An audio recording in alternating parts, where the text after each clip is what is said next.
today? It's Monday, right? So show of hands. All right. Okay. I didn't work today. You know what I did? I met up with a solar guy today. How many got sucked into solar on the social media thing? Anybody do that? I'm the only sucker? Oh, somebody did it, thanks. I'm not alone. Anyway, he shows up, right? I met him the first time, he was a bit timid, and I thought, this should be fun. So he came back, and he wanted to show me all the work that he put into his quote, and I wanted it to work for me, but it ended up showing me that I spend more a month than what I do on my highest bill. Right? I'm like, okay, well, this is kind of anticlimactic, and then he's like, but I'm protecting you from future increases.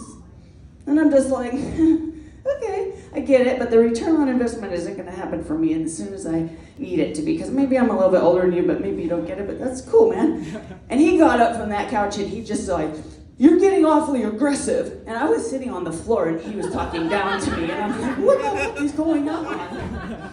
You know? So I kind of just attribute it to the fact that people are fucked up on COVID. They don't know how to communicate or react to people unless it's over the internet or some kind of pause in there so they can kind of figure out what the fuck to say. Anybody else have that experience? Yeah, okay, thanks. That just happened to me today, and I was like, this is just weird, and it's not my first experience since this whole, like, we're kind of seeing the end of the light at the end of the tunnel, and people are starting to come out of their holes and start talking to people and actually meeting in person, and people are just a little bit on the sketchy side on the communication. I don't know. That's just, yeah. Okay, I made my point. I kind of thought maybe it would have been my hair that intimidated him. Can we talk about the hair?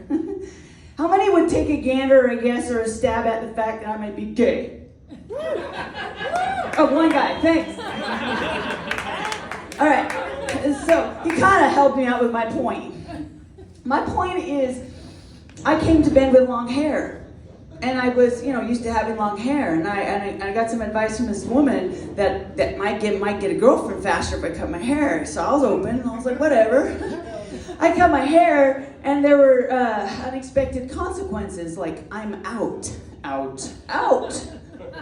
And you know what? That consequence became a convenience. I don't have to come out every fucking day. Very good, right? Yeah. Hey guys! Wow, it's a whole nother silver moon. Last week, this same time, there was like this eruption of laughter all over the fucking place.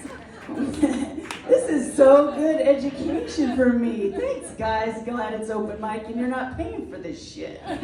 We'd really be in trouble. That's not gonna help me out because Friday night at General Duffy's, I'm going to open up for them. This was going to be my practice. Thanks for the confidence, guys. Woo! Woo! Okay. It's okay, fine. We'll talk about dildos. I know that's what you really want. Everybody wants to talk about dildos, right? How many of you want to talk about dildos? Raise your hand. Okay, I got more hands about that than how many work today. We live in Bend. Nobody works here. We just party and fuck. I don't know. So, one of the things they need to do is put a warning sign on the wall that says something, and I'm going to allude to here in a minute. You go and pick out yourself a nice toy on the wall, and you look at all of them, and there's some big ones in there, so there's not a real good perspective. And you pick one and you bring it home, and it's just like when you go to the forest and you pick a Christmas tree. And you bring it home, and it can't even get it through the fucking door. Same fucking thing. You get it home, and for us lesbians, we wear strap-ons, right? And we put them through a hole, and we wear them, and this thing is so big it hurts your back, and you're not cool, and it's not sexy.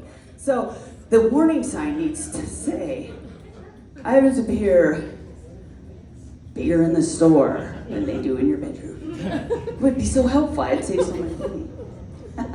Hey guys, what time? Give me the red light or something, man. This sucks. They're laughing because they're comedians, and I'm so grateful they're here. And that's why I said, get your asses to General Duffy. You guys are laughing. Okay. What else? Okay, I've been out for 22 years. Okay, 22 years. Thank you. And I consider myself OG at this point. Like, OG, right? So, I was around before the Q even showed up. What the fuck is a Q, right? I even had to Google it when I started thinking about it in comedy. Like, I better make sure I know what this means. It has two meanings. Queer, which I attempted to use after I learned this on a woman that was older than me, lesbian, and she got offended. She's like, that's offensive, don't call me queer. So obviously back before me, OG, that was offensive to be called queer. So I'm like, okay. So then just the young folks, these millennials, fuckers.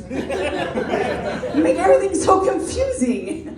The Q, questioning, is the other thing about Q. Q, questioning. I think we've all might have questioned our sexuality at one point or another. Come on. Really? Right? There's been a lot of talking about, I gotta say it. Pegging lately, and that's a guy thing, you know? So I know it's not just us ladies. Okay, thanks a lot tonight. I broke me in. Anything else we say? Thanks. Tracy.